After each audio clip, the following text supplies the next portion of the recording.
Alors, la bourse du gouvernement russe, c'est une bourse partiellement payante.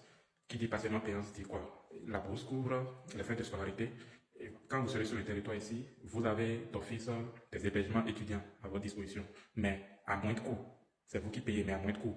Et après cela, les conditions de vie et le mode de vie, vous assurez ça vous-même. C'est-à-dire quoi? Les petites dépenses pour ce que je vais porter, pour ce que je vais acheter, à manger, préparer, autres, c'est vous qui prenez ça en charge. La bourse prend juste en charge les frais de scolarité et vous donne des petites allocations par mois. Et qui dit allocation par mois ne veut pas dire qu'on vous donne grand-chose. On vous donne quelques trucs par mois seulement. Ça ne permet même pas de payer votre loyer. Mais ça peut vous permettre de vous dépanner dans certains cas. C'est le plus important. Donc, c'est pourquoi on dit que c'est une bourse partiellement payante. Ça prend en charge les grandes dépenses qui concernent les frais de scolarité. Ça vous donne des réductions sur certaines d'autres dépenses, comme les frais de loyer, par exemple. Et à l'externat, vous pouvez prendre un loyer par exemple 30 000 roubles.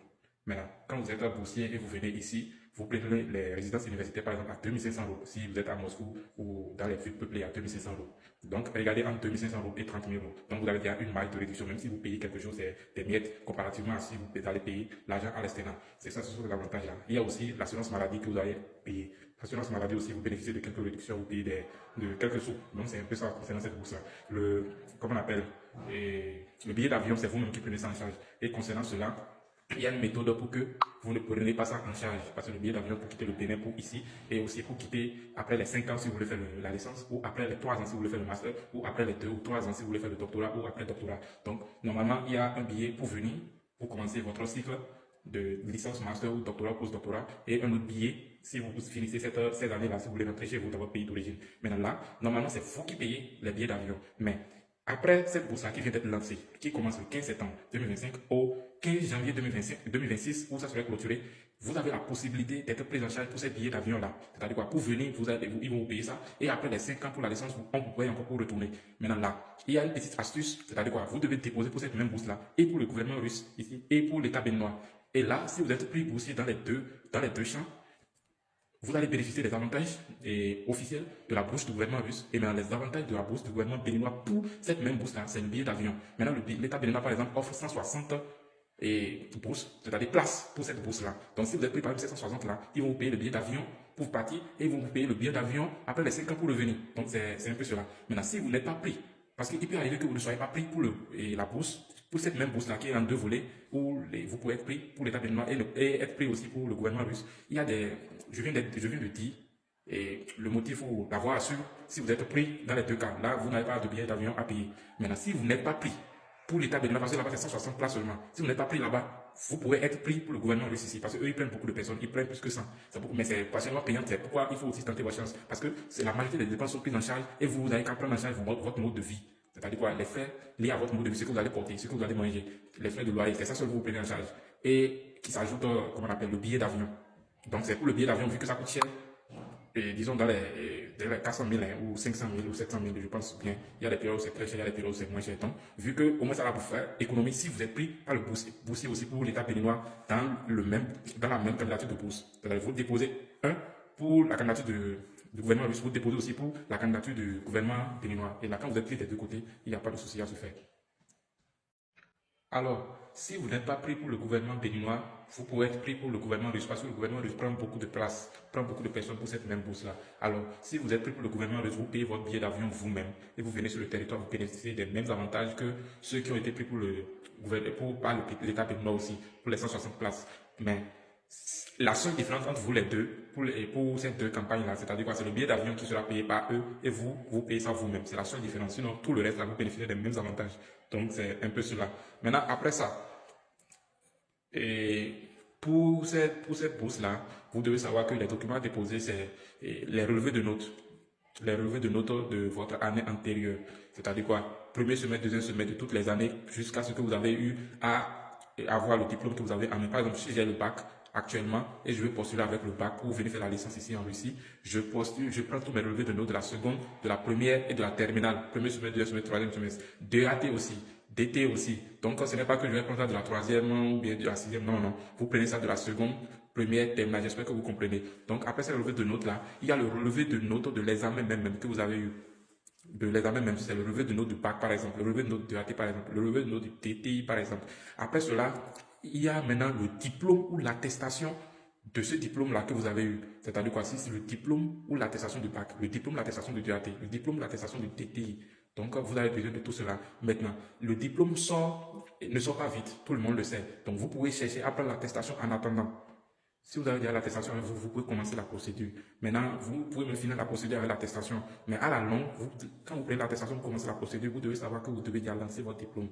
Et à la longue, quand vous allez finir la procédure, vous pouvez être même pris sans même le diplôme. Vous pouvez lancer l'attestation, être pris. Mais à la longue, là, ils vont vous demander le diplôme. Donc, sachez que vous devez déjà commencer par lancer ça en même temps. Si vous savez que vous voulez participer à une bourse d'études extérieures, étrangères, prenez déjà vos attestations, vous relevez de notes et votre diplôme, c'est très important. Ce n'est pas la dernière minute que vous allez les regrouper. Donc, ça là, ça passe.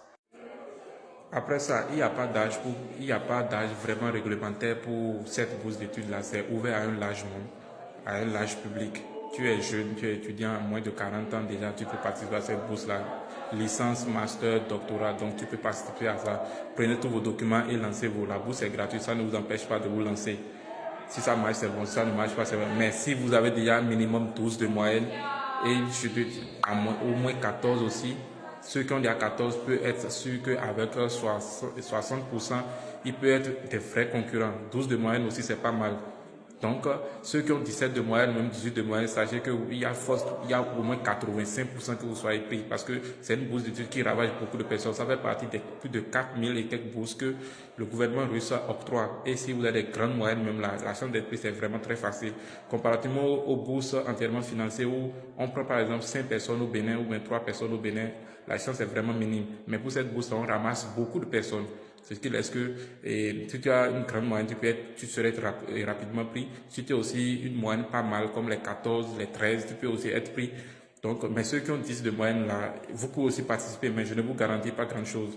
Mais on ne sait jamais, la chance sourit à tout moment. Donc, c'est un peu cela. Pour candidater, c'est très simple. Vous allez sur le site Education in Russia. Vous allez sur Google, vous tapez ça. Le premier lien qui vient, vous cliquez là-dessus.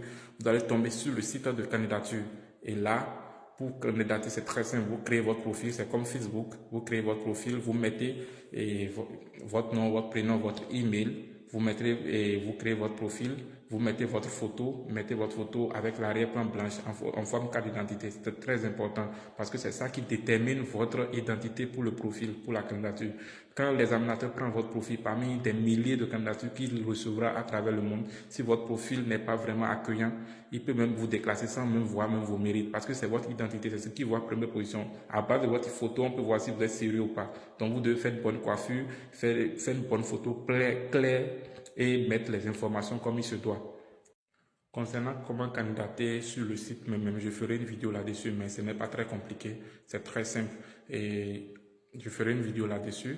Après cela, quels sont les avantages encore de cette bourse-là? C'est-à-dire quoi? Vous n'avez pas besoin de comprendre l'anglais pour faire cette bourse-là, parce qu'ils savent que vous allez venir apprendre leur langue ici. Donc l'anglais n'est pas obligatoire. Tu peux comprendre un peu l'anglais ou beaucoup l'anglais, c'est pas obligatoire. Si tu viens ici, là, tu auras une année d'apprentissage de la langue, quel qu'en soit ce que tu es venu faire. Et licence, master, doctorat, c'est pourquoi la licence fait 5 ans, le master fait 3 ans au lieu de 2 ans. Et le doctorat aussi, on ajoute aussi une année, l'année de langue. C'est très important parce que les cours se déroulent en langue, c'est comme ça on le fait et ça n'a jamais tué quelqu'un. Alors postulez, rien ne vous empêche d'essayer votre chance, de tenter votre chance. La bourse se passe en 3 étapes, je pense, oui. Vous avez des analyses médicales aussi à déposer. Hépatite B, hépatite C, tuberculose, VIH, vous devez les faire. Ça entre dans les documents à fournir pour la candidature, même depuis là-bas sur le site, vous aurez à voir cela. Maintenant, pour faire la candidature, si vous savez que c'est cette période où vous voulez faire la candidature, vous devez faire le test cette période pour le faire. Vous ne pouvez pas faire le test maintenant et par exemple lancer la candidature le dernier mois de la fin de la candidature. Ça peut laisser qu'ils vont déclasser votre candidature, c'est très important. Si vous savez que vous voulez faire votre candidature cette semaine, vous faites les tests cette semaine, à moins de 3 jours, les tests vont sortir et vous prenez ça pour faire votre candidature, vous finalisez tout cette semaine. Si vous savez que c'est en janvier, vous allez faire votre candidature, attendez janvier pour faire les tests. Vous ne pouvez pas faire les tests maintenant et mettre ça dans la candidature de janvier. C'est très important. Après cela, et concernant toujours les avantages, comme vous le savez, j'ai déjà tout décrit dans les anciennes vidéos et d'autres avantages que j'ai oubliés. Il y a des cartes ici pour le transport. En tant qu'étudiant, tu as des cartes pour le transport qui te permettent des réductions. Et pour le choix de vos universités sur le site, vous aurez à faire 6 choix. Maintenant, les 6 choix, ce n'est pas que vous allez mettre tout sur un lieu donné, sur une ville donnée. C'est-à-dire si c'est Moscou, vous voulez, ou bien Pétersbourg, vous mettez tout sur Moscou, les 6 choix d'université. Non. Mettez ça, départagez les choix. Vous pouvez, parce qu'ils font le choix en fonction dans l'ordre croissant de vos choix que vous avez eu à faire. Si vous savez que vous voulez Moscou, vous mettez 2 Moscou en haut, 2 universités qui sont situées à Moscou en haut ou 3. Et maintenant, le reste, là, vous le départagez, vous choisissez les universités qui sont dans les différentes autres villes. Quand vous mettez déjà votre domaine, la bourse est accessible à tous les domaines. Donc, quand vous mettez déjà votre domaine en haut, en même temps, les universités susceptibles de vous accueillir s'affichent en bas et vous avez 6 choix à faire. Donc, renseignez-vous bien sur les universités et ne mettez pas tout, par exemple, à Moscou, les 6 choix à Moscou, non. Mettez-les aussi dans les autres villes parce que les autres villes aussi sont très importantes. La vie est chère dans les grandes villes comme Moscou, Pétersbourg et autres, mais dans les petites villes, la vie n'est pas moins chère et c'est comme ça aussi les opportunités de travail sont aussi pareilles. Les opportunités de travail où la vie est chère sont vraiment très praticables, on les trouve rapidement et aussi l'argent aussi est un peu bon. Mais dans les villes moins chères aussi, les opportunités de travail se trouvent plus ou moins pas mal, mais aussi l'argent aussi est petit parce que la vie est moins chère. Donc c'est ces circonstances-là aussi, on vit sur le terrain. Donc appropriez-vous de cela et sachez faire vos choix, c'est très important pour la procédure. N'oubliez pas de participer aux bourses nationales aussi de votre pays. C'est très important parce que ça, c'est une bourse internationale, ça doit venir au second degré. Et ça prend plus de temps avant de sortir. Tandis que les bourses nationaux, en moins de 1 mois, ils ont déjà fait toutes les procédures et ils vont vous donner les résultats. Et vous pouvez même commencer même la rentrée, prendre même l'argent de bourse afin de vous préparer bien pour lancer la candidature internationale. Vous lancez la candidature internationale, maintenant ça ne vous empêche pas de continuer avec vos cours, de continuer avec vos activités normales dans votre pays d'origine parce que ça c'est une bourse extérieure. Même si la procédure évolue, à tout moment ça peut capoter. Donc assurez-vous que d'atteindre le dernier niveau avant maintenant de ne commencer pas griller les cours ou bien dire que j'ai participé à une bourse internationale, je ne vais plus continuer les cours. C'est très important parce que il y a dans la bourse internationale, il y a un niveau donné de la candidature que si tu arrives, tu sais que si ce n'est pas toi-même qui décides de laisser là, on ne peut plus te recaler. Là, maintenant, tu peux faire ce que tu veux. Mais si tu n'as pas encore atteint ce niveau-là, tu n'as pas droit à l'erreur. Donc, ne faites pas l'erreur de laisser la bourse nationale de côté et de ne pas participer à cette bourse-là. Même si vous voulez participer à cette bourse-là, je vois dans les communiqués, quand même le Bénin va lancer par exemple son communiqué de recrutement, ils vont écrire que ceux qui vont participer à cette bourse-là ne doivent pas être boursiers dans une autre université au pays. Ne tenez pas compte de cela. Parce que même si vous êtes boursier dans une université là-bas, vous pouvez participer à cette bourse-là. Vous ne le dites, tant que vous n'avez pas notifié là-bas que vous êtes boursier, non. Même s'ils voient, ils ne vont rien dire. Ils vont rien dire. Moi, j'étais boursier chez moi, au pays là-bas. J'ai même fait 2 ans avant maintenant de venir ici. Mais rien ne m'empêchait de prendre l'argent de mes 2 ans pour venir ici. L'argent de mes 2 ans, ça m'a même permis de bien m'adapter ici parce que quand tu viens ici, j'ai dit qu'il y a les petites dépenses que vous aurez à faire, les assurances maladie et autres. Même si tu viens ici, tu dois payer l'an du loyer au moins de 6 mois, ce que tu dois manger aussi. Tu es dans une nouvelle vie, dans un nouveau pays. Tu ne peux pas venir comme pas de recherche, travailler. Tu ne connais même pas la vie, tu ne maîtrises même pas le métro. Ici, il n'y a pas les immigrants, il n'y a pas les taxis. Il y a les taxis, mais tu ne maîtrises pas les endroits. Ici, il faut maîtriser le Maps. Tu dois maîtriser ton portable, le Maps, pour savoir où tu es, comment diriger, même le taximan et autres. Tu ne sais pas tout ça là. Tu ne peux pas venir en même temps comment dire, travailler, non. Tu dois faire au moins quelque chose de 5 mois, 6 mois ou bien 4 mois, suivre les grands, les devanciers pour aller dans les endroits donnés afin de maîtriser un peu. En 2 mois, en 1 mois, d'autres maîtrisent même. Donc, tu ne peux pas venir en même temps. Donc, c'est pourquoi tu dois chercher ton argent en venant. Tu dois chercher ton argent en venant. Minimum, même c'est 400 000.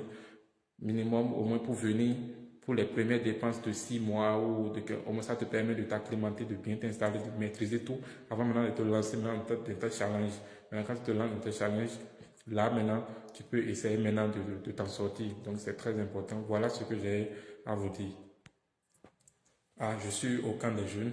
Nous sommes au camp des jeunes en Russie. C'est pourquoi mon badge a été signé par tous les gens de ma communauté, de mon groupe, chinois et russes, et dans tous les pays. Donc, eux tous ont signé. C'est comme ça. C'est un peu une fraternité. C'est aussi très bon de participer à ces trucs-là parce que ces certificats peuvent t'aider devant. Il faut être vraiment social pour ces bourses. Il veut des gens vraiment qui savent vraiment s'acclimater, rester en public, rester avec les gens. Parce que tout ça là te permet d'avoir des bonus. Ça là maintenant, grâce à ça maintenant, si je prends ce certificat, c'est des points, c'est des bonus que j'aurai sur ma bourse maintenant du mois prochain, des trucs comme ça. Donc c'est pourquoi il faut être dans tout.